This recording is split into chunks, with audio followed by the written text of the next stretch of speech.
Babun fi zakatis saimah. Baru ni sudah baca dah, bahagian baca tu baca dah.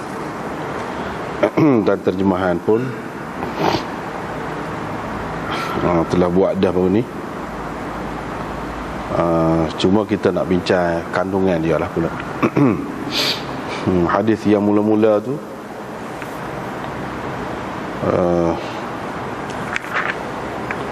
diriwayatkan oleh Thumamah. Kata Hammad bin Salamah, dia kata akhadtu bin Thumamah, saya ambil daripada Thumamah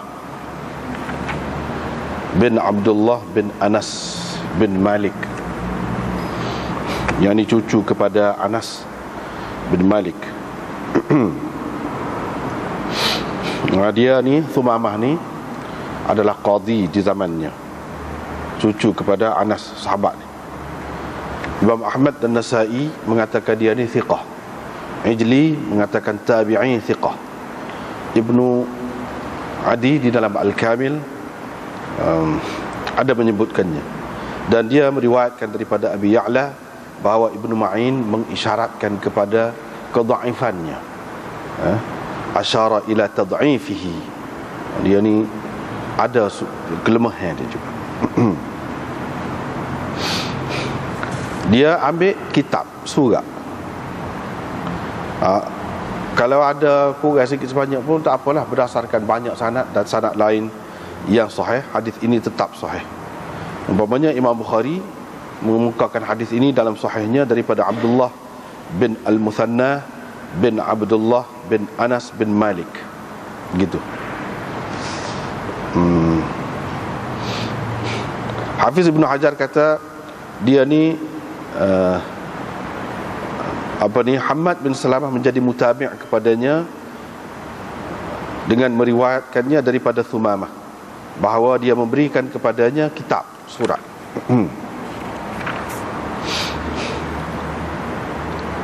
Dia mengatakan Abu Bakar tulis surat itu untuk Anas, dan di atasnya ada cop Nabi SAW bila beliau mengutuskannya sebagai musaddiq, yakni pemungut zakat. Itulah yang disebutkan di dalam Bukhari.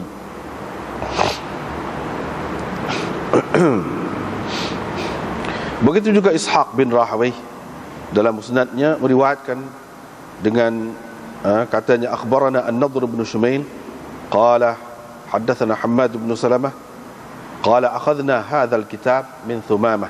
Dia ambil surat ni daripada Thumamah, bukan ambil gitu saja, tetapi dengan dia meriwayatkannya juga daripada Anas, daripada Nabi SAW. Kalau kita tengok sini, saya ambil daripada Thumamah bin Abdullah bin Anas, ambil gitu saja, macam tidak ada tahdits tu, riwayat tu. Padahal dalam riwayat Ishaq bin Rahawayh dalam musnad dia ada sebut yuhaddithu, selain daripada ambil surat ni, bukan ambil gitu saja, bukan dalam bentuk mukatabah ke, dalam bentuk wijadah ke, tidak, tetapi dalam bentuk tahdits juga. Artinya kalau ada mungkin sudut kelemahan, kata ambil gitu, jadi lemah sikit berdasarkan riwayat ini, tapi berdasarkan riwayat yang lain banyak lagi, ia adalah hadis yang sahih. Abu Bakar As-Siddiq radhiyallahu anhu ketika menulis surat bila dia jadi khalifah, dia tulis surat ni kepada Anas, kerana Anas dilantiknya sebagai pemungut zakat di Bahrain. Dia hantar ke Bahrain untuk pemungut zakat, dan di atas surat itu ada cop Rasulullah, tanda rasmi lah. Padahal Rasulullah SAW sudah tidak ada dah, ini rasmi daripada kerajaan Islam. Wa katabahu lahu, dan dia tulis surat itu kepadanya. Di dalamnya tersebut hadhihi faridatus sadaqah, ini adalah ketentuan ataupun kewajipan sedekah, yakni zakat. yang Rasulullah sallallahu alaihi wasallam tentukan ke atas orang-orang Islam. Walaupun hadis ini berhenti setakat Abu Bakar, kata Abu Bakar tulis surat gitu, tetapi kalau kita tengok isi dia ni, dia sebut yang ditentukan oleh Rasulullah ke atas orang Islam. Artinya pada hakikatnya hadis ini marfu' juga, tidak mauquf setakat Abu Bakar sahaja. Bukan mana-mana Abu Bakar sendiri, tidak. Dia cuma meneruskan apa yang telah ditentukan oleh Rasulullah sallallahu alaihi wasallam ke atas orang Islam. Bukan mauquf setakat Abu Bakar, berhenti setakat Abu Bakar saja. Bahkan dalam riwayat Ishaq bin Rahawai, dia ada mentasrih, ada sebut dengan jelas marfu'nya hadis ini. Marfu'nya hadis ini. Kalau kita tengok dalam kitab kita ni, muka surat 33 tu, wa ma'na farada, inilah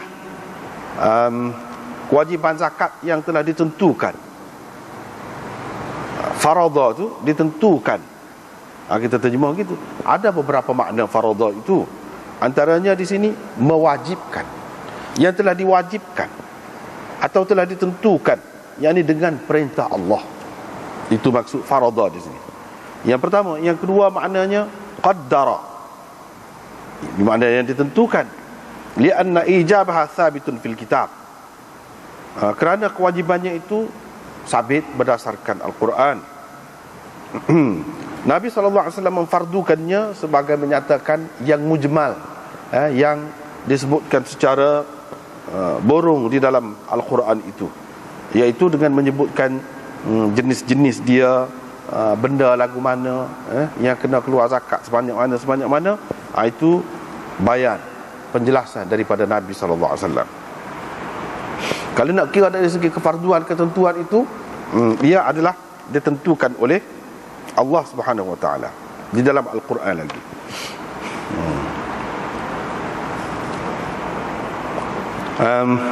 Selain daripada itu, yang ketiga, farada juga dengan makna bayan, menjelaskan, penjelasan.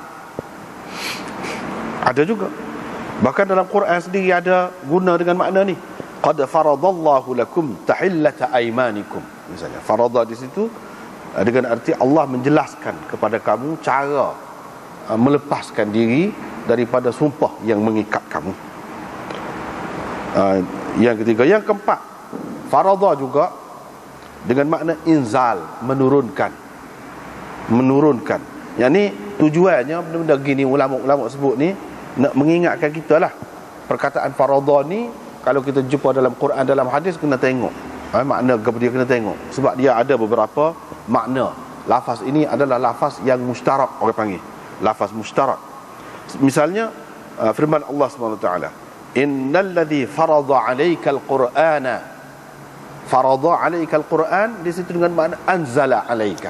Tuhan yang menurunkan, bukan yang memfardukan Quran dah, yang menurunkan Al-Quran. Itu yang keempat. Yang kelima dengan makna hil makna halal. Farada dengan makna halal, menghalalkan. Misalnya dalam firman Allah, ma kana 'alan nabiyyi min haraj fima faradallahu lah. Tidak ada apa-apa kesempitan kepada Nabi SAW berhubung dengan apa yang Allah telah halalkan kepadanya. Halal dengan makna halal, faradallahu lah. Walau bagaimanapun, dalam semua makna tadi ada makna penentuan. Menentukan tu ada makna. Makna tu tetap ada dalam mana-mana pun.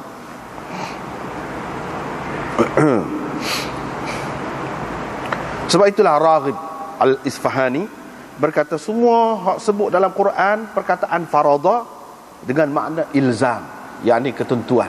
Ada makna tu mesti ada, walaupun lain-lain pun. Kalau hak dalam Quran sebut farada lahu dengan makna tidak mengharamkan.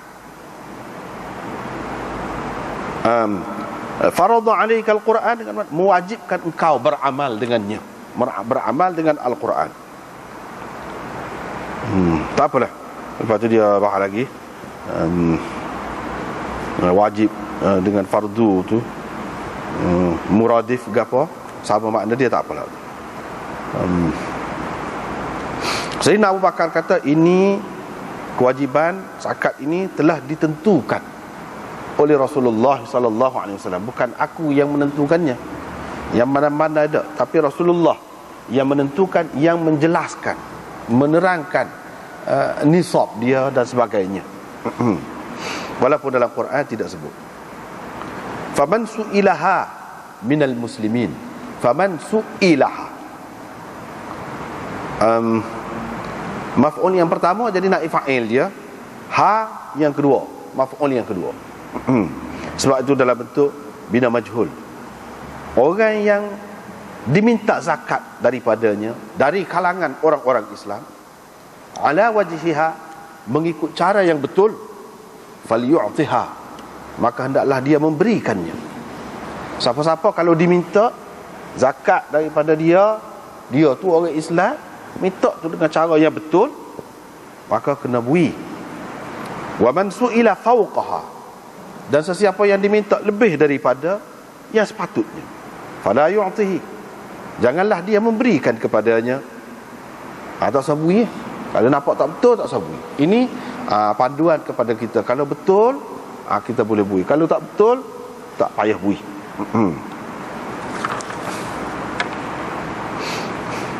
Sedangkan dalam hadis ni dia kata jangan bui. Sedangkan dalam hadis yang lain ada hadis menunjukkan kalau pemungut zakat ni dia zalim pun kita kena bui juga. Apa maksud dia? Ini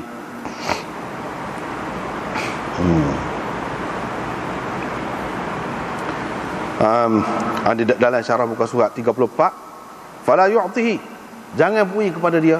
Kalau dia tak bui pun tak apa, kepada pemungut zakat saat ni, hak rasmi saat ni, tapi kewajipan tetap kewajipan. Dalam syarah, falahul man'u ay la yu'ti syai'an min az-ziyadah, jangan bui hak lebih lagi. Aw lam yu'ti syai'an ila sa'i, ataupun tak payah bui kepada pemungut hak sah tu, sikit pun jangan bui. Bal ilal fuqara bi nafsih, bahkan dia bui sendirilah kepada orang miskin ataupun orang lain yang patut bui sendiri. Sebab apa?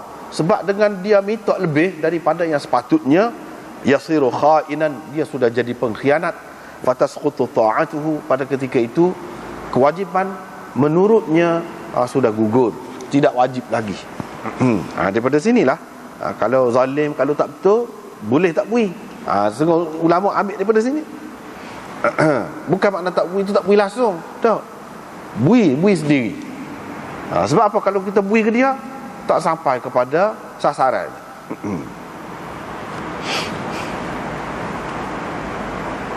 Hadis ini menunjukkan bahawa musaddiq, yakni pemungut zakat tu, kalau dia nak melakukan zalim terhadap orang yang nak beri zakat tu, maka orang beri zakat tu boleh dia tak beri. Wala yataharra ridahu, tak payah dia nak ambil hati, tak payah. Sedangkan hadis Jarir yang lain menunjukkan kena beri ke mana-mana pun, kena beri ke mana-mana pun walaupun zalim. Misalnya hadis Jarir yang berbunyi begini, ardu musaddiqikum wa in zulimtum, kamu kena senangkan hati orang-orang yang memungut zakat daripada kamu, walaupun kamu dizalimi. Nampak bercanggah dengan hak tadi kata jangan bui. Hak ni kata walaupun kamu dizalimi, kena bui, kena jaga hati dia, kena ambil kira hak dia minta. Maka apa maksud dia? Yang pertama, hak ni hadis Jarir ni mengikut ulama ni, dia kata kena bui semacam tu, ini hak zaman Nabi dulu, zaman sahabat dulu, hak zaman sahabat dulu, ataupun di zaman yang lagu tu lah, kalau pemerintah tu adil lagu tu. Cuma kalau kamu rasa kamu dizalimi itu mengikut anggapan kamu, sebenarnya mereka tidak zalim pun, kamu saja berasa. Kalau berasa lagu tu, jangan diikut hati kamu, kena bui. Sebab dia orang adil. Dan mereka itu tidak zalim, puak-puak sahabat itu. Nisbah zulm kepada mereka itu, yakni atas anggapan dia, dia sera. Jadi tidak ada pertentangan di sini dengan hadis ini dengan yang pertama tadi. Kalau kita berasa saja tidak jelas, kena bui lagi. Kalau sudah jelas, barulah jangan bui mengikut hadis hak ni.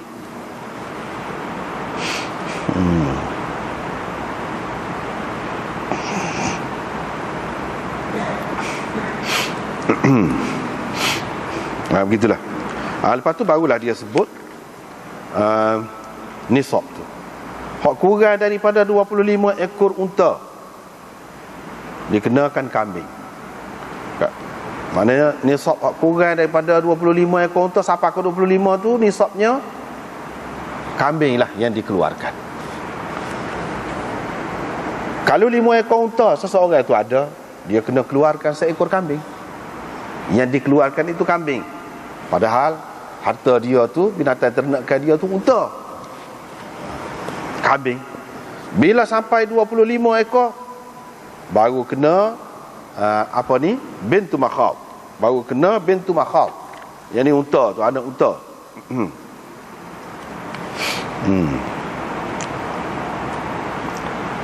Kurang daripada 25 ekor unta, 20 ke, 15 ke, 10 ke, 5 ke, hak kenanya kepada dia. Kalau bawah daripada 25, kambing hak kenanya.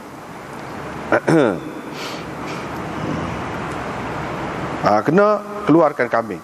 Dah sebut unta dulu ni sebab binatang ternakan yang biasa di kalangan mereka, yang umum ada pada mereka ialah unta.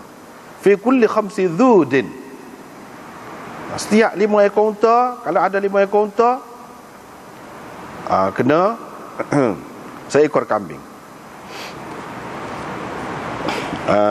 Kalau 10, 2 ekor kambing. Kalau 15, 3 ekor kambing. Kalau 20, 4 ekor kambing. Bila sampai 25 ekor, fafiha bintu makhab, barulah kena anak unta. Kambing tak ada dah. Kambing tak ada dah. Kambing tu sekat 25 saja. Masuk 26 ke atas, sudah kira bintu makhab. Bintu makhab tu apa? Bintu makhab iaitu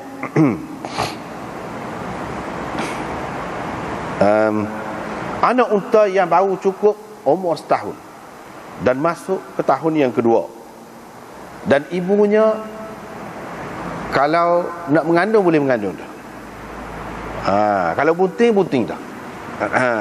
Ibu dia tu. Bintu makhab. Makhid maknanya yang hamil ataupun masuk waktu boleh hamil lah. Walaupun tidak hamil. Kira-kiranya bila anak dia tu umur setahun nak masuk kedua, ibu dia tu kira boleh bunting dah lah kiranya. Sebab tu anak tu orang panggil bintu makhab. Anak bagi ibu unta yang sudah boleh bunting daripada masa tu, walaupun tidak bunting.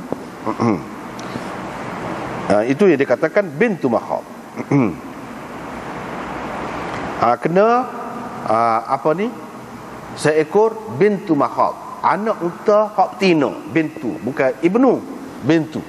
Anak unta tu hak tina, kena keluar zakat. Seekor. Ini mengikut jumhur ulama berdasarkan hadis ini. Tapi ada riwayat daripada Ali, Sayyidina Ali, yang menyebutkan kalau 25 ekor unta kena 5 ekor kambing. Tadi kan sekat 25 je. Berdasarkan riwayat, ada riwayat daripada Sayyidina Ali kata 5 ekor kambing. Bila 26 ke atas, barulah bintu makhab. Hadis ini dikemukakan oleh Ibnu Abi Syaibah dan lain-lain secara mauquf, berhenti setakat Sayyidina Ali. Dan ada juga hak marfu', tapi sanad yang marfu' itu dhaif. Daripada Sayyidina Ali saat ni, kalau hak marfu' dhaif. Ini hak jumhur ulama yang kata kalau sudah 25 kena bintu makhab, bukan 5 ekor kambing. Dah.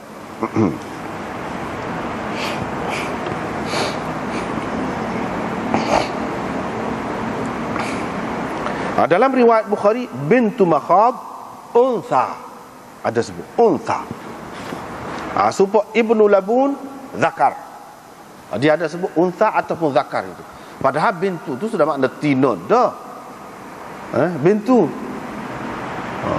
Apa ni? Ibnu tu sudah makna jantan dah.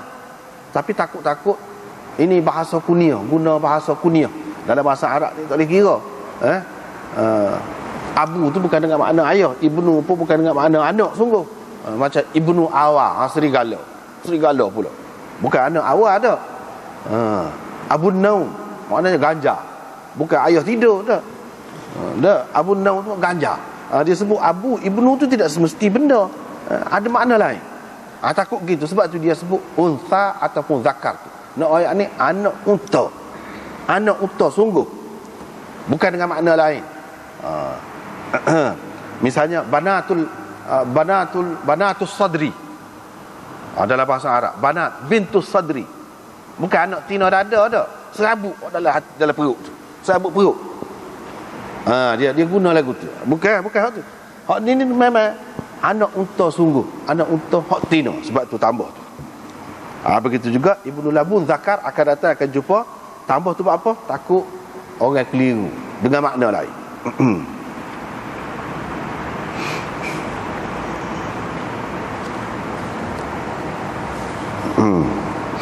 Hingga sampai kepada 35 ekor. Kalau tak ada bintu makhab, fabnu labun zakar. Boleh juga nak keluarkan sebagai zakar. Ibnu labun hak jantan. Dia tidak sebut ibnu labun saja. Takut supaya tak adilah dengan makna gol lain pula. Ibnu labun anak unta hak jantan. Anak unta hak jantan. Anak unta hak jantan umurnya berapa? Iaitu cukup 2 tahun masuk ke tahun yang ketiga. Itu ibnu labun. Anak unta hak jantan cukup umur 2 tahun masuk ke tahun yang ketiga. Kena keluarkan hak tu.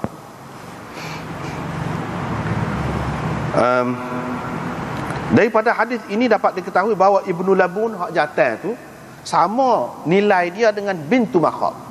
Bintu makhab tadi anak unta hak tina, lebih muda sebab baru umur setahun nak masuk kedua saja. Tetapi nilai dia sama. Sebab apa? Bagi pemilik unta ni, hak tina tu lebih berharga kepada mereka daripada hak jantan. Sebab hak tina tu boleh beranak, jadi kau banyak. Lepas pada hak tina tu boleh ambil susu dan sebagainya. Hak jantan tu.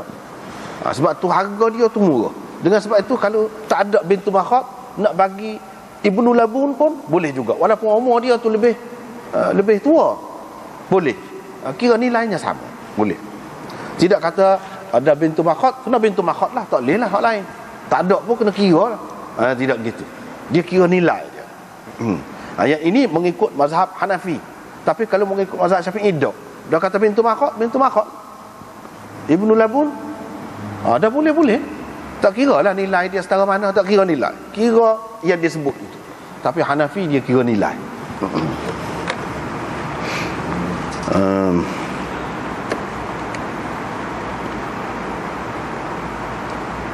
Ini kalau sama nilai dia. Sebab itulah Imam Sarakhsi dalam kitab dia Mabsut, kitab fiqh Hanafi ni, kitab besar ni, 20 jilid lebih. Ni Mabsut, kitab fiqh Hanafi, sebahagian daripadanya dikarang, ditulisnya oleh anak-anak murid dia ketika dia dipenjara dalam Telaga Buruk.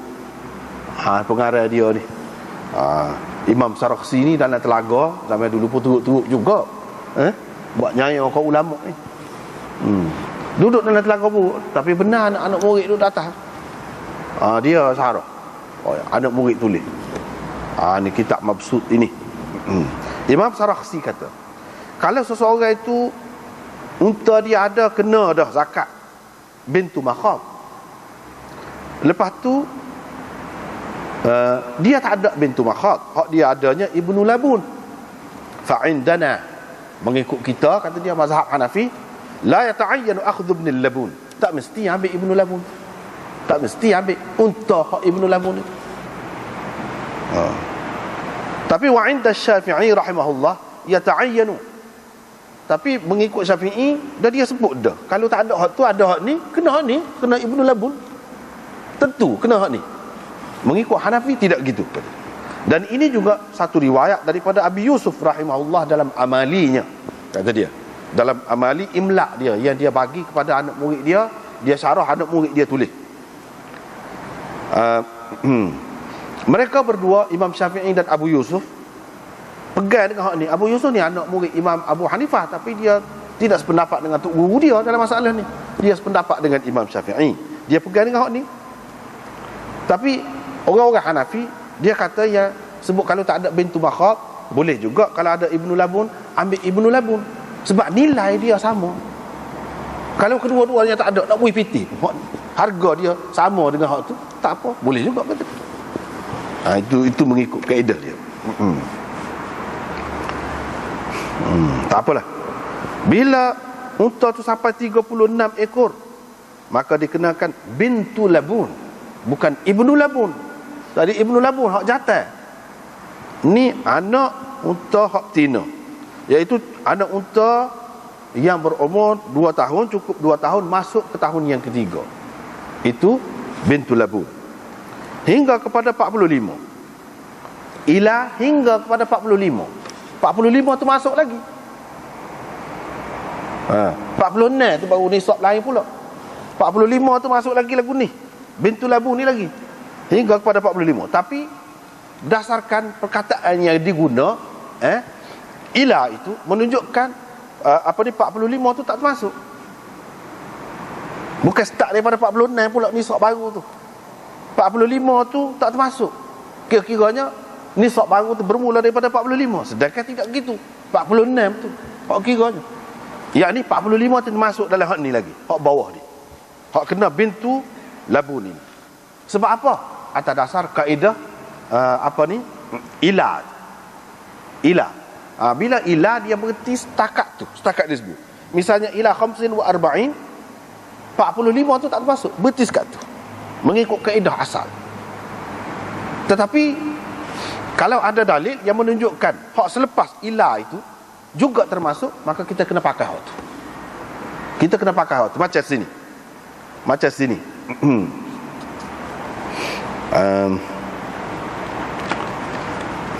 Macam sini kan, ila 45 fa idza balagat 46, bila sudah sampai 46, yang ni 45 tu masuk sebelum pada tu, masuk juga.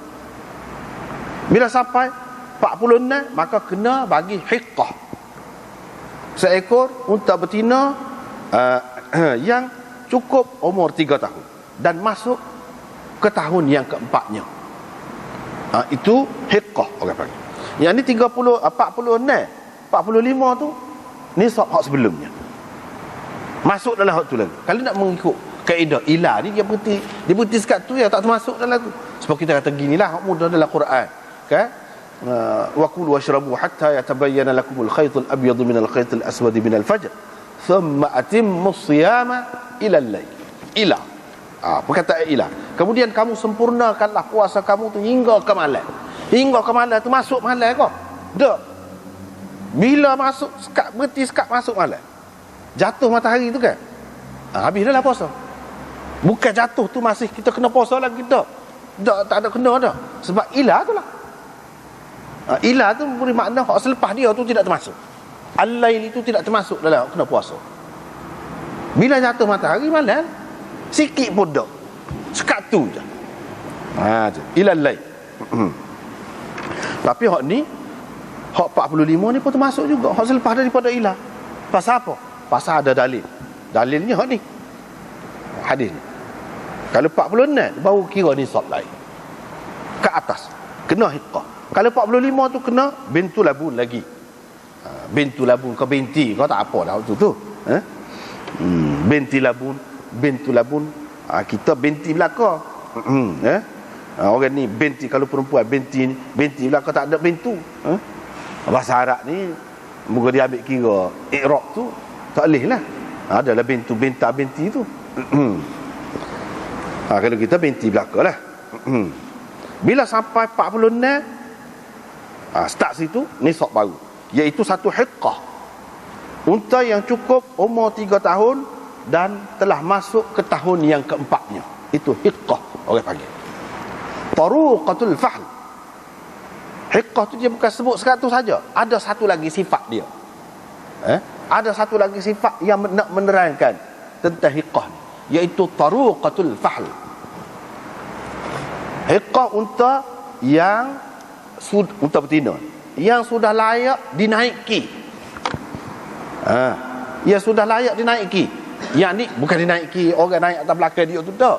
Yang ni sudah boleh mengawal. Sudah boleh mengawal. Yang ni unta jantan boleh naik atas dia. Yang ni boleh mengawal dah lah. Umur tu kalau unta masa dia mengawal. Sebelum pada tu dia tak erti. Tak erti. Supaya orang lah juga. Dia ada masa-masa dia sekat balik kita kata. Sebelum pada tu tak. Bila ni hiqqah ni taruqatul fahli. Taruqah ini dari segi bahasanya fa'ulah. Fa'ulah bimakna al-maf'ulah. Taruqah bimakna al-matruqah. Tu kalau orang ngaji sarah dia kata, dia ada dua wazan dalam Arab ni. Kalau sifat dia dengan makna isim maf'ul. Zahir dia tu dengan makna fa'il. Dengan makna yang melakukan, yang naik. Kalau taruqah tu asal makna dia yang naik. Fa'ul, seperti akul, yang makan. Dia yang makan. Jadi kalau taruqah ni dia yang naik. Tak kira hak tina naik hak jatuh. Di situlah dia ada kaedah. Kalau atas wazan fa'ul, fa'il, dua ni. Dia banyak dipakai dengan makna maf'ul. Yakni yang dinaiki. Di sini taruqah dengan makna matruqah, yang dinaiki. Fa'ulah dengan makna maf'ulah, seperti halubah. Ni kita dari segi bahasa sikitlah. Halubah adalah bahasa Arab. Yang ni unta halub, kalau nak kira asal dia yang memerah. Unta yang memerah. Takkan unta tu perah susu siapa? Dia tak ada perah. Dia kena perah. Jadi halubah dengan makna mahlubah, yang diperah. Unta yang sudah boleh diperah susunya. Ni wazan dia tu lah. Halubah, fa'ulah dengan makna mahlubah. Yang ni super maf'ulah. Begitu. Super fa'il, jarih, luka. Orang yang luka. Jarih dengan makna majruh. Itu fa'il dengan makna maf'ul. Ni kepada orang yang ngaji lah. Kepada orang yang ngaji benda ni dia tahulah. Di sini pun penggunaan perkataan ni, walaupun zahir dia nampak macam dia ni sebagai pelaku, sebenarnya dia bukan pelaku. Dia yang diperlakukan. Sebab bukan ia yang naik, tetapi ia yang dinaiki. Gitu. Hingga sampai kepada 60 ekor unta. Bila 60 tu masuk dalam tu lagi, nisab tu lagi. Bila unta itu sudah 61, maka dikenakan jaza'ah. Jaza'ah, iaitu unta sudah cukup umur 4 tahun dan masuk ke tahun yang kelima. Itu. Hingga sampai kepada 75. Bila sampai 76, 75 tu masuk dalam had tadi lagi. Bila sampai 76, maka dikenakan 2 ekor bintalabun. 2 ekor bintalabun. Unta betina hak cukup umur 2 tahun masuk ke tahun yang ketiga tadi. Bintalabun. Hingga kepada 90. Bila cukup 91, bila sampai ke 91, 90 tu masuk tu lagi. 91, maka dikenakan 2 ekor hiqqah, unta betina taruqatal fahli, yang sudah boleh dinaiki oleh jantannya. Hingga sampai kepada 120 ekor. Hingga sampai kepada 120 ekor. Setakat hak ni asar dan ulama ijma', tak ada khilaf dari segi nisab dia. Ada atas lagi dia ada sikit perbezaan. Gitu. Bila lebih daripada 120 ekor, maka pada setiap 40 ekor pula, 40 ekor ke atas, yang ni bila cukup 160, dikenakan bintu labun, seekor bintu labun. Hak tadilah hak cukup umur 2 tahun masuk ketiga. Dan kalau 50 ekor, lepas pada 120 tu 50 ekor, dikenakan hiqqah. Hiqah ni hak tadilah. Gitu. Lepas tu dia adalah khilaf sikit sebanyak.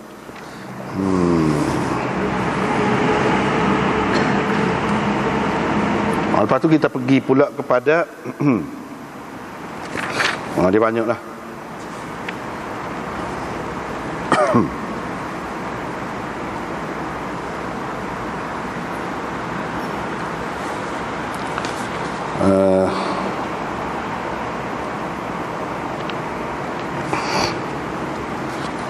فإذا تباين أسنان الإبل في فرائض الصدقات. Bila berbeza umur, bila berbeza umur,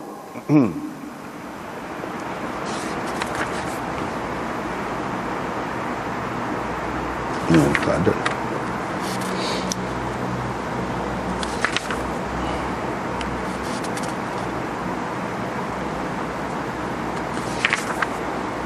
فإذا تباين أسنان الإبل في فرائض الصدقات. Bila berbeza umur unta tu dalam kewajiban zakat ini, bila ada berlaku gitu, faman balagat indahu sadaqatul jaza'ah, orang yang kena, kira-kiranya hak kena dia keluarkan zakat dia tu jaza'ah tadilah, unta sudah disebut dah tadi.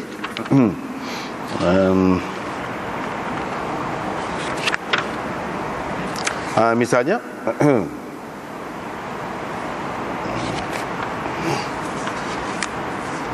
iaitu yang cukup umur 4 tahun masuk ke 5 tu jaza'ah.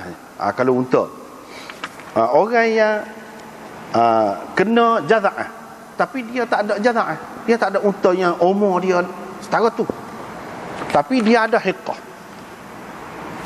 dia ada hiqah. Yang ni hiqah iaitu hak umur 3 tahun masuk ke tahun yang keempat, sedangkan dia kenanya jaza'ah hak sudah 4 tahun masuk tahun yang kelima, hak dia kena tu lebih tua dah dari segi umurnya, tapi hak ada pada dia nya jaza'ah. Walaysat indahu jaza'ah, dia kena jaza'ah tapi tidak ada pada dia tu jaza'ah, dia ada hiqah. Hiqah ni hak lebih muda lagi daripada jaza'ah, boleh diterima daripada dia, tidak kata tak boleh, tak jadi, ada, boleh kira, boleh diambil juga daripada dia hiqah itu, dengan disertakan bersamanya 2 ekor kambing. Nak suruh sama dengan jaza'ah itulah, nak suruh sama, biar sama nilai dengan jaza'ah tadi, boleh bagi hiqah dengan 2 ekor kambing, kalau ada lah, kalau kambing tu dia ada 2 ekor kambing, ataupun kalau tak ada kambing 20 dirham, sebab nilainya kira sama. Kira sama. Dan orang yang kena zakat hiqah, dia kena keluar hiqah, tetapi dia tak ada hiqah, ada jaza'ah, ada hak lebih tua daripada hiqah, dia kenanya hak kurang daripada tu, umurnya lebih muda, tapi hak ada pada dia jaza'ah, boleh terima juga, hak alah kelebih ni. Dan musaddiq, mana pemungut zakat tu kena cucur, kena bagi balik kepada dia 20 dirham ataupun 2 ekor kambing. Gitu. Supaya tadi sebalik tadi. Orang yang zakat hak kena pada bayarnya iaitu hiqah, tapi dia tidak ada hiqah. Dia adanya ibnatul labun. Hak muda lagi ibnatul labun tadi kan. Hak muda lagi. Iaitu yang tadi kan ibnatu labun ataupun ibnu labun. Sini hak naknya ibnatu labun lah. Iaitu yang cukup umur 2 tahun masuk ke 3. Sedangkan dia kenanya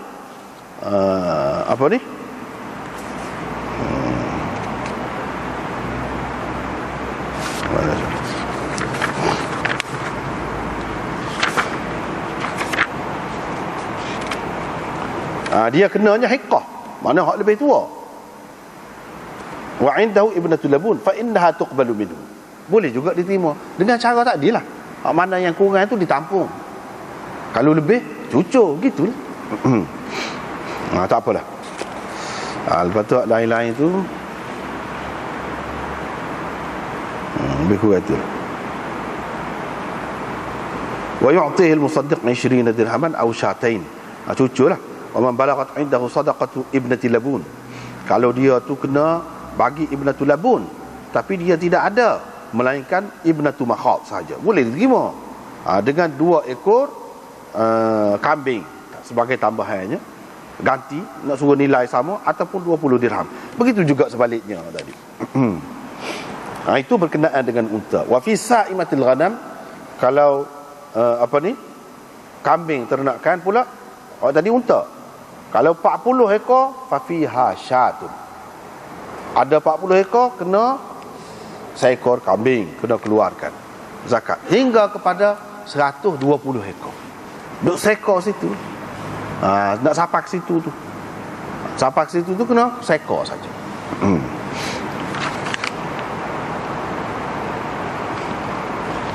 Hingga kepada 120.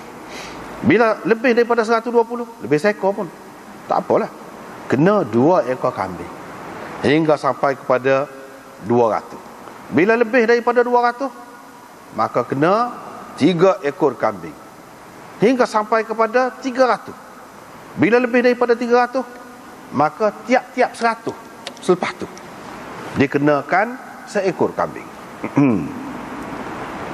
Setiap 100 selepas tu seekor kambing. Naik 100, kira 100. Selagi tak sampai 100, dak lah. Lepas pada tu, lepas pada tu tidak boleh diambil dalam zakat ini harimah, hak tua. Tidak boleh juga ambil zatu awar, hak cacat. Minal ghanam, kambing hak cacat. Wala taisul ghanam, tidak boleh juga diambil jantan, bapak kambing, hak nak buat bakar. Illa an yasha' al-musaddiq, kecuali kalau tuan punya kambing itu nak bagi secara sukarela dia, secara sukarela dia, dia nak bagi, tak apa. Lebih sebab kita learn ni lah, bui zakat tu berapa, kita kata segantan ni lebih sikit kau, ataupun gantan tu kecil sikit, nak kira hak sebenarnya dia pakai gantan hak ni, hak kita ni lebih besar, lebih sikit, tak apalah, tu sukarela dia. Nak kira hak wajib, hak asalnya, begitulah. Bapak kambing tu tak kena, tak boleh diambil.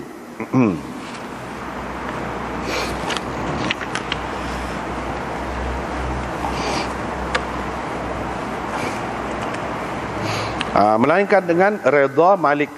Al-musaddiq di situ tuan punya. Jadi dalam hadis ni musaddiq ni, perkataan musaddiq ni ada kalanya diguna kepada pemungut zakat, ada kalanya diguna kepada tuan punya binatang ternakan. Macam di sini, illa an yasha' al-musaddiq. Al-musaddiq di sini dengan makna tuan punya kambing itu. Habis itu.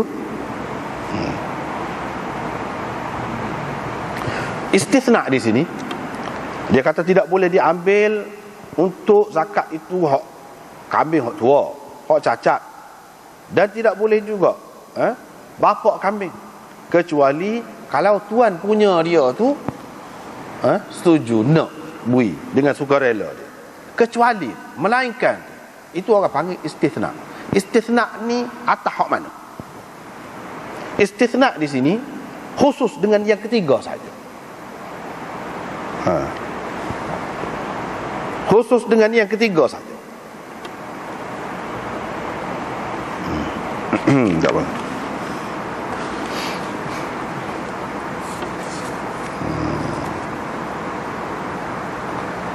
Dan istithna di sini khusus dengan yang ketiga saja. Dengan kecuali kalau tuan punya dia tu rela hati nak bagi hak mana? Hak tais sani, iaitu bapak kami tadi. Kecuali tadi dia berkait dengan hak yang ketiga saja. Tidak ada kaitan dengan hak tua dan hak cacat tu. Tidak ada kaitan dengan hak tu. Tak ada kecuali hak tu. Tak ada nak kecuali hak. Sebab tu memang tak boleh ambil. Tuan dia rela, kau tidak rela, kau tak boleh ambil hak tu.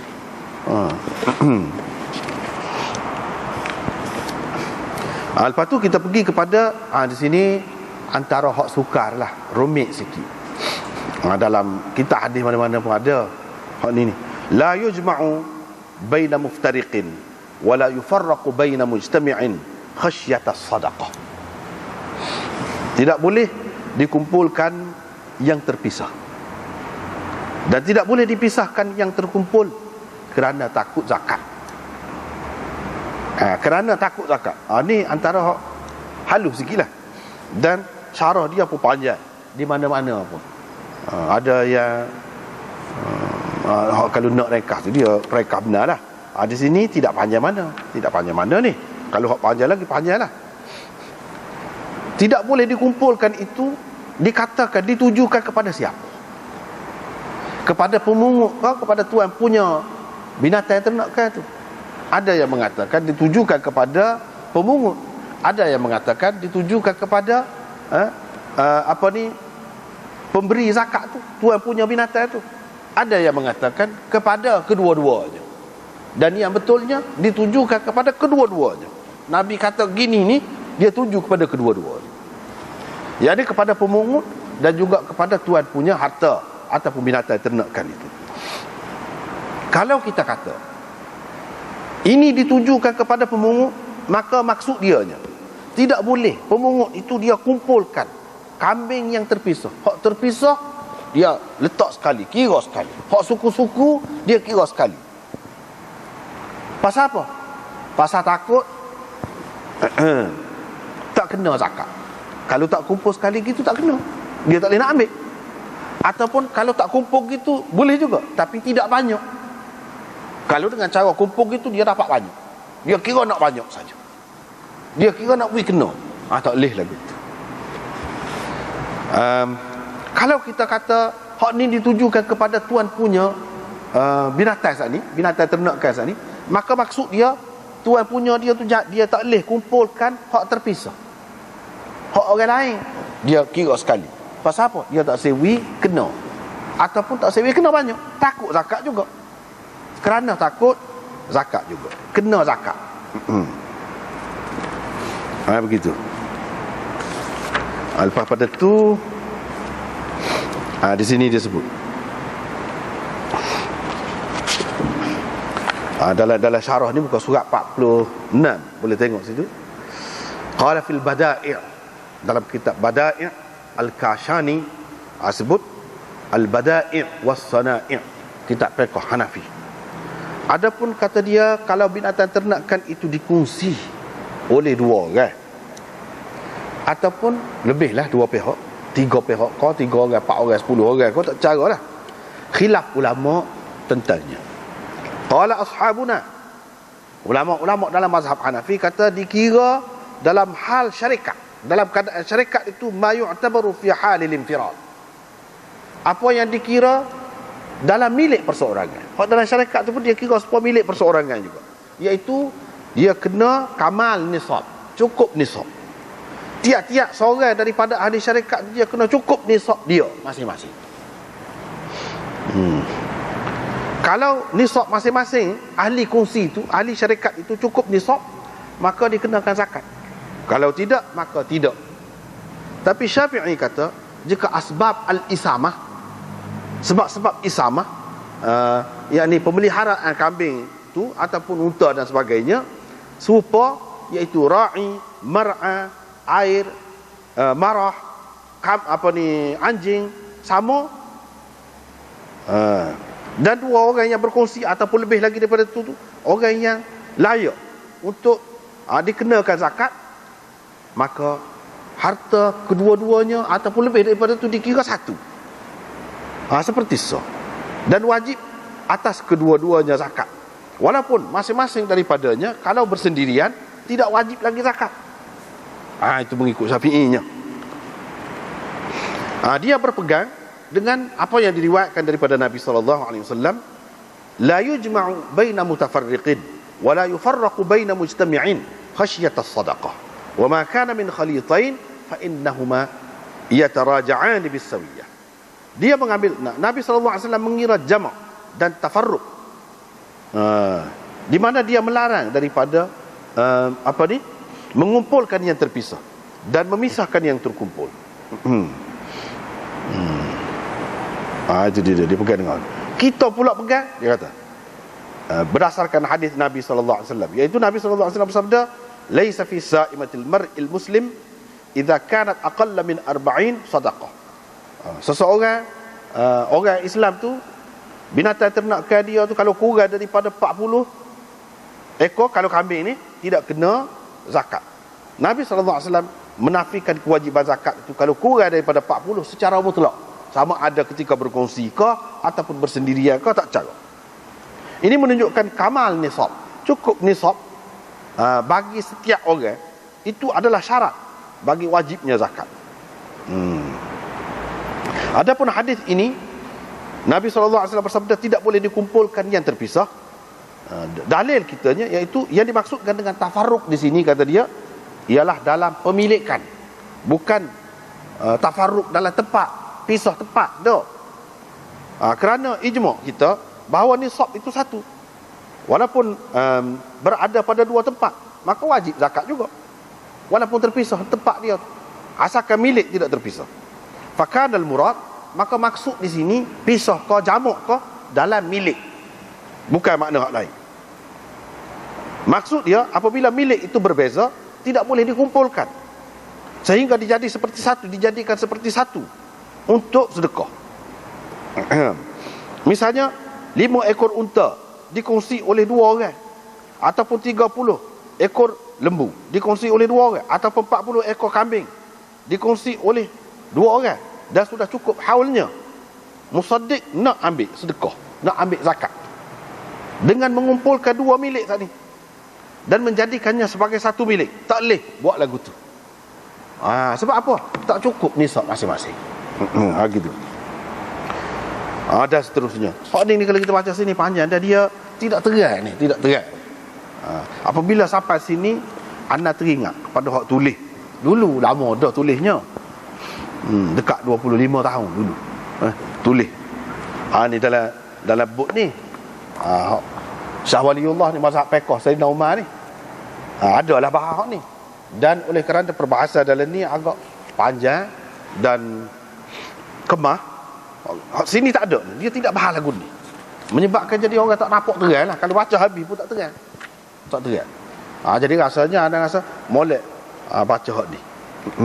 Tengok anda baca hak ni, dari segi nisab kita buat carta dia, mula-mulanya. Nisab goni gini ada semua. Lepas tu ada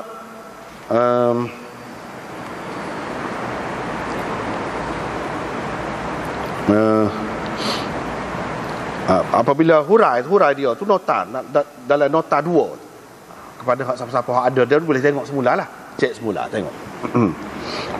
Nota 2, tak apalah kita tidak nak baca semua, tengok pilih. Ni kita ambil poin-poin saja. Pada muka surat 15, di sini disebutkan larangan daripada mengumpul dan memisah-misahkan binatang-binatang yang akan diambil sebagai zakat. Ulama berbeza pendapat tentang pihak yang ditujukan larangan ini. Seperti kita kata tadi lah, ada yang kata pemungut, ada yang kata tuan punya harta. Larangan terhadap pemungut berarti boleh jadi pemungut itu takut akan terlepas daripada zakat, atau sedikitnya hasil yang akan diperolehi sebagai zakat daripada tuan punya harta jika tidak dihimpunkan atau dipisahkan. Sementara larangan terhadap tuan punya harta pula berarti boleh jadi tuan punya harta itu akan mengumpulkan atau memisah-misahkan hartanya kerana takut dikenakan zakat atau takut dikenakan lebih zakat ke atasnya. Itu tujuan. Kesimpulannya, larangan tu kalau kita perhati molek, dia pergi kepada kedua-duanya, tak boleh. Kedua-dua pihak tu tak boleh. Pemungut dilarang daripada 2 bentuk hela. Ini orang panggil hela. Dan tuan punya harta juga dilarang daripada 2 bentuk hela. Bentuk pertama yang dilarang kedua-dua pihak daripada melakukannya ialah bentuk jamak, yang ini mengumpulkan. Dan bentuk kedua pula ialah bentuk tafriq, iaitu memisahkan binatang ternakan tadi. Baik, kita tengok contoh helah. Ini contoh anda buat. Contoh helah dalam bentuk jamak, dalam bentuk mengumpulkan binatang yang terpisah. Tu lagu mana? Yang mungkin dilakukan oleh pemungut zakat ialah dengan mengirakan 40 ekor kambing yang dimiliki oleh 2 orang di satu tempat dan telah cukup haulnya sebagai milik seorang sahaja. Padahal milik tiap-tiap seorang daripada mereka itu belum lagi cukup nisabnya. Tujuan pemungut itu pula dengan mengumpulkan milik 2 orang tadi menjadi satu ialah untuk mengambil seekor kambing, kepunyaan mereka sebagai zakat. Jadi inilah yang dimaksudkan dengan larangan yang berbunyi tidak boleh dikumpulkan ternakan yang terpisah. Yang ni orang lain suku Sakak. Kita nak kena seekor tu kita kira 40. Padahal masing-masing milik tu tak cukup 40, tak kena lagi. Dianya kira sekali, buat tak nampak duduk setepak tu. Tak boleh lagu tu. Contoh hela dalam bentuk tafriq, dalam bentuk pisah, yang ni oleh pemungut. Yang mungkin dilakukan oleh pemungut pula ialah seperti seseorang memiliki 80 ekor kambing, 40 ekor daripadanya berada di sesuatu tempat dan 40 ekor lagi di tempat yang lain. Sepatutnya pemungut mengambil seekor kambing sahaja daripada orang seperti itu, kerana 80 ekor itu milik orang yang sama walaupun berada di tempat yang berlainan. Kata tadi 40 sampai 120, mungkin rasa je nisab dia seekor aja. Daripada walaupun berada di tempat yang berlainan, tetapi pemungut mengambil daripadanya 2 ekor dengan mengambil kira tempat yang berlainan itu, dan ini tidak diharuskan. Inilah yang dimaksudkan dengan larangan yang berbunyi tidak boleh dipisahkan ternakan yang terkumpul. Kita kena kira sekali, dah hak dia hak sama kena ambil seekor sudahlah.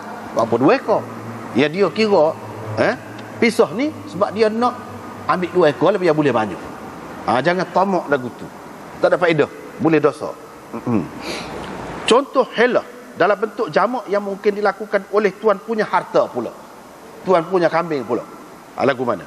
Ialah seperti 80 ekor kambing dimiliki bersama oleh 2 orang, masing-masing memiliki 40 ekor dan telah pun cukup 1 tahun, cukup haul. Sepatutnya 2 orang yang bersyarikat itu mengeluarkan 2 ekor kambing, iaitu seorang sekor, kerana milik masing-masing telah cukup nisab dan telah cukup pula haulnya. Tetapi mereka menyatakan kepada pihak pemungut sebagai kepunyaan seorang daripada mereka sahaja untuk mengelakkan daripada dikenakan zakat 2 ekor kambing. Kerana jika 80 ekor kambing dimiliki seorang sahaja, zakatnya hanyalah 1 ekor, bukan 2 ekor. Perbuatan ini tidak diharuskan kerana termasuk dalam larangan yang berbunyi tidak boleh dikumpulkan ternakan yang terpisah. Contoh hela dalam bentuk tafriq pula, dalam bentuk pisah pula, yang mungkin dilakukan oleh tuan punya binatang ternakan itu ialah seseorang mempunyai 40 ekor kambing di tempat yang berlainan dan telah pun cukup setahun.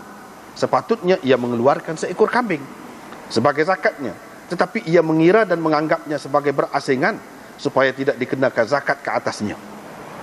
Suku. Sedangkan perbuatan yang seperti ini tidak diharuskan, bahkan termasuk di dalam larangan yang berbunyi tidak boleh dipisahkan ternakan yang terkumpul, seperti yang kita dapati dalam tak apa. Jadi contoh saat ni, hak bagi saat ni mudah saat ni tu, ini contoh-contoh di atas kita berikan berdasarkan kaedah mazhab Hanafi hak saat ni tu, kerana mazhab beliau lebih mudah difaham dan lebih ringkas dalam bab ini.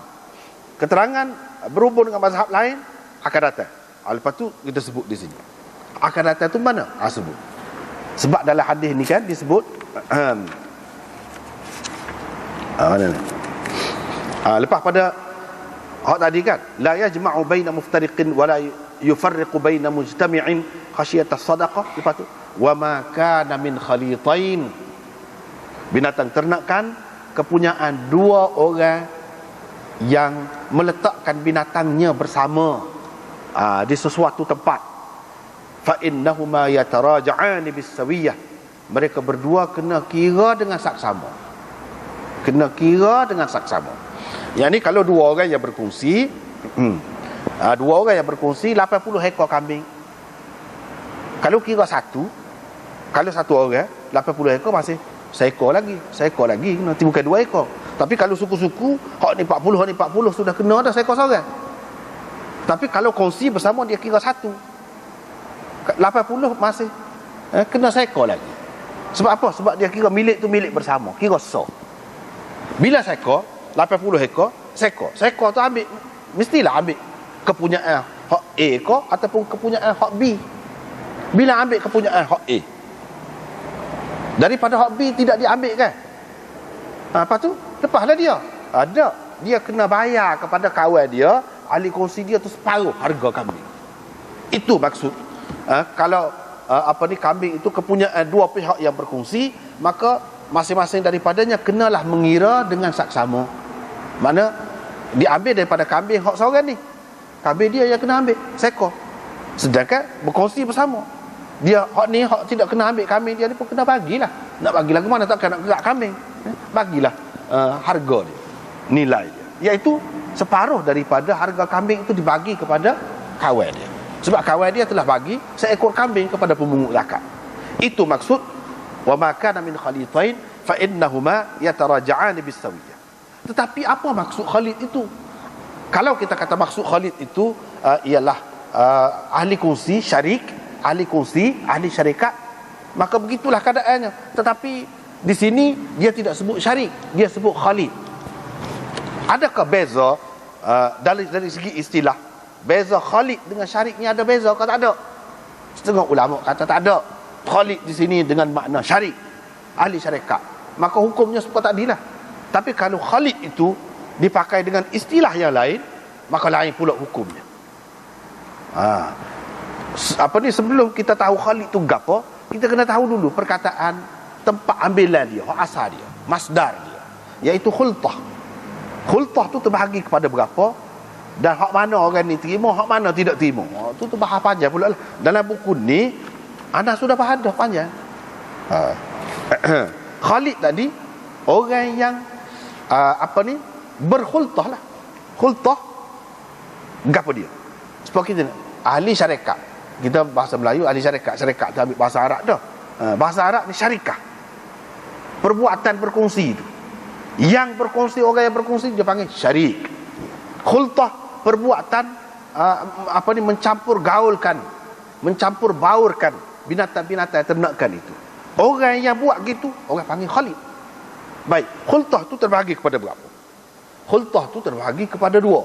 Di sini secara ringkasnya anda nak baca pula ni sebab dia banyak khilaf ni. Muka surat 16, khalid ialah dua orang atau lebih yang ternakannya bercampur baur di sesuatu tempat, sama ada secara syarikat atau tidak. Itu asal makna dia. Khalid dalam riwayat ini bagi Imam Abu Hanifah, Sufyan Ats-Tsauri, Ibnu Hazm dan Imam Bukhari berarti dua orang atau lebih yang memiliki ternakan yang bercampur baur tadi secara bersyarikat. Bukan bercampur baur saja, ada bercampur baur secara bersyarikat. Artinya Khalid itu ialah ahli syarikat kepada ternakan tersebut. Tetapi Imam Malik, Al-Auza'i, Imam Syafi'i, Ahmad dan lain-lain berpendapat Khalid itu tidak semestinya bersyarikat. Tak mesti. Sudah cukup untuk dianggap seseorang itu sebagai Khalid apabila ternakannya bercampur baur dengan ternakan orang lain,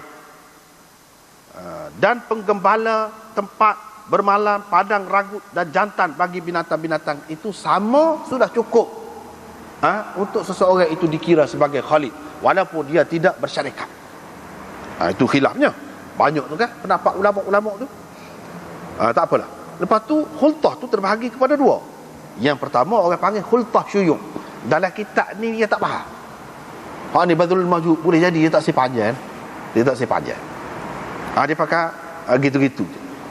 Tapi hak sebenarnya baru faham molek, hak ni masalah ni hadis ni lafaz tadi wa ma kana min khalitain fa innahuma yataraja'an bisawiyah, baru faham molek kena faham khultah ni dulu. Gapo dia khultah? Khultah terbagi kepada dua. Yang pertama ialah khultah syuyuh. Orang panggil juga khultah ishtirak, syarikat. Dan khultah a'yan orang panggil juga. Istilah ni boleh jadi dalam kitab-kitab dia pakai hak ni benda sama je. Kalau hak ni sama. Yang kedua orang panggil khultah jiwar. Orang panggil juga khultah awsaf. Khultah awsaf. Yang dimaksudkan dengan khultah syuyuh itu ialah percampuran ternakan dalam bentuk yang tidak berbeza bahagian pemilik-pemiliknya, dan diperolehi mereka melalui pesaka, hibah, atau dengan membeli bersama-sama. Beli sekali lalu, tak tahu hak mana hak mu hak aku, sekali lalu daripada awal lagi. Yang dimaksudkan dengan khultah jiwar pula ialah percampuran binatang-binatang ternakan yang terbeza bahagian pemilik-pemiliknya. Binatang-binatang itu pula tidak disyarikati, hanya berada di satu pada kawasan yang luas. Tapi hak ni ada gok dia suku, hak ni ada gok dia suku, tuai dia tahu, hak ni, tuai dia tahu, hak ni hak dia. Hanya binatang-binatang itu bercampur baur sesamanya dalam keadaan penggembala, tempat bermalam, padang ragut dan lainnya saja yang sama. Itu saja. Inilah dia dua bentuk khultah yang disebutkan oleh ulama. Orang yang binatang-binatang ternakannya termasuk dalam salah satu daripada dua khultah ini dipanggil khalid. Khalid lah orang panggil. Kedua-dua bentuk khultah ini diterima oleh ulama seperti Imam Malik, Imam Syafi'i, Al-Auza'i, Abu Thawr, Ibn al-Munzir, Imam Ahmad dan lain-lain lagi. Dan mana terima? Kedua-dua khultah ini terima.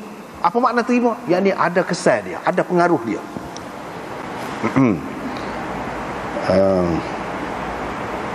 Kemudian panjang kalau kita nak baca ni. Panjang ni.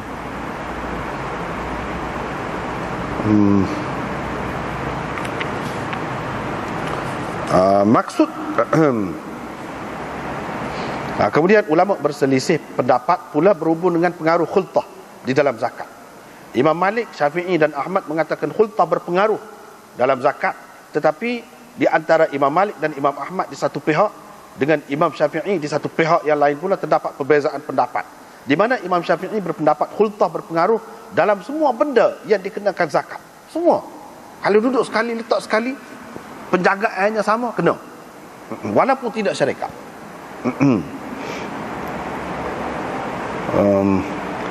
Tetapi Imam Ahmad, sedangkan Imam Malik dan Imam Ahmad berpendapat khultah hanya berpengaruh dalam zakat ternakan sahaja, bukan lain-lain.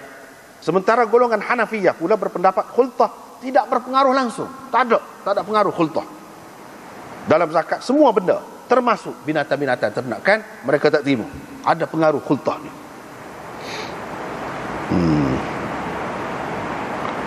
Antara yang berpendapat demikian, hak kata tak ada pengaruh ni, ialah Tawus, Atha, Sufyan Ats-Tsauri, Ibnu Hazm, Imam Bukhari dan lain-lain lagi.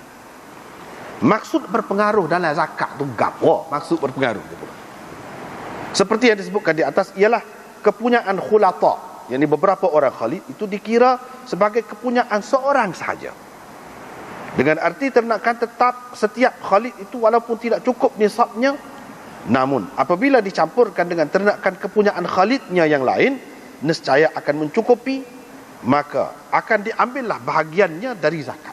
Ambil kalau kena. Demikianlah khultah itu berpengaruh dari segi mengenakan zakat, mengurangkan dan membanyakkannya. Inilah pendapat Imam Syafi'i, Ahmad dalam panjang ni bahas di sini, panjang bincang ni.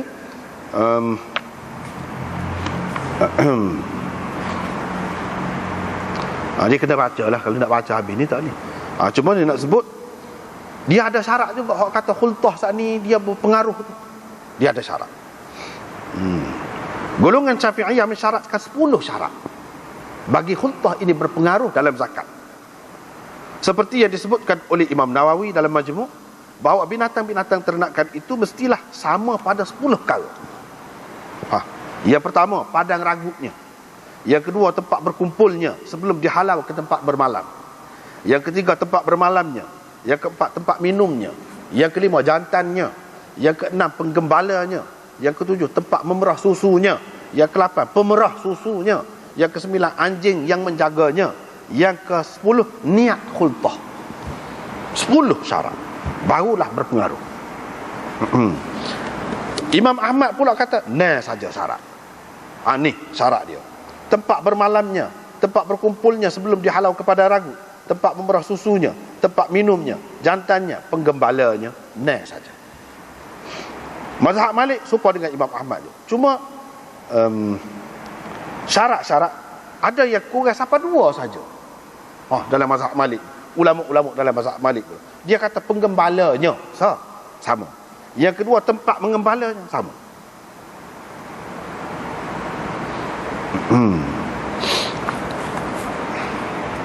Lepas tu contoh pengaruh khultah dalam mengenakan zakat. Kita baca sikit, boleh jadi takut tergantung sangat kan. Contohnya, yang pertama,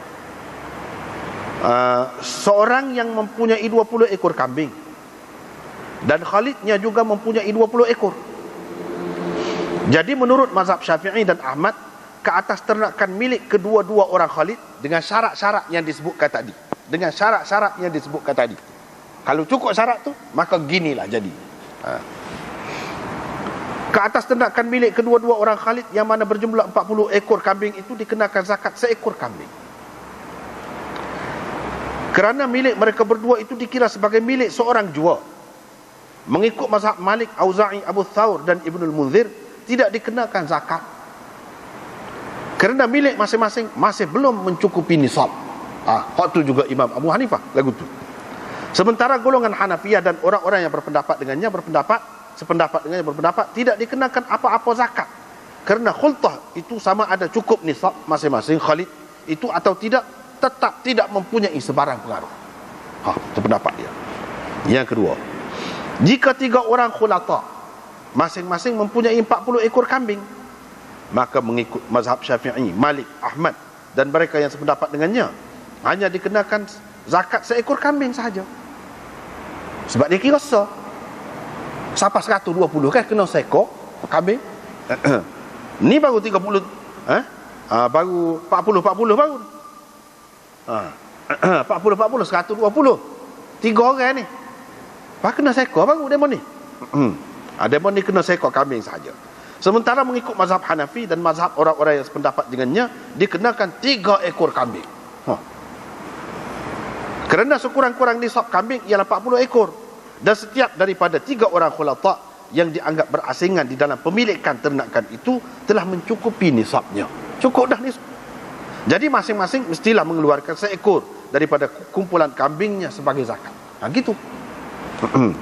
Yang ketiga, jika setiap daripada 40 orang memiliki hanya seekor kambing, maka menurut mazhab Syafi'i dan Ahmad, mereka dikenakan zakat seekor kambing. Mengikut mazhab Imam Malik, Hanafi dan lain-lain, tidak dikenakan apa-apa. Tidak dikenakan apa-apa. Sebab apa? Tak ada pengaruh. Khultah tu tidak ada pengaruh. Demikianlah contoh-contoh pengaruh khultah dalam zakat. Dan banyak lagi sebenarnya. Tapi tidak nak baca semualah. Kalau baca hak ni molek, akan faham maksud dia. Itulah. Akan faham. Dan di sini sebabnya kita tidak baca, dia tidak sebut lagu tu. Dia tidak pergi kepada pangkal dia. Dia tidak pergi kepada punca dia. Dia tidak main ikut ni, ikut luar. Kalau begitu payah nak selesai. Dia kena faham khultah tu dulu. Dan khultah siapa terima, siapa tak terima. Mazhabnya berbeza-beza pula di situ. Walau bagaimanapun secara ringkas takdilah. Kalau kita sebut, kalau 2 orang yang berkongsi, hak semua terima. Kalau khalid ini kita pakai dengan makna ahli kongsi. Kalau 2 orang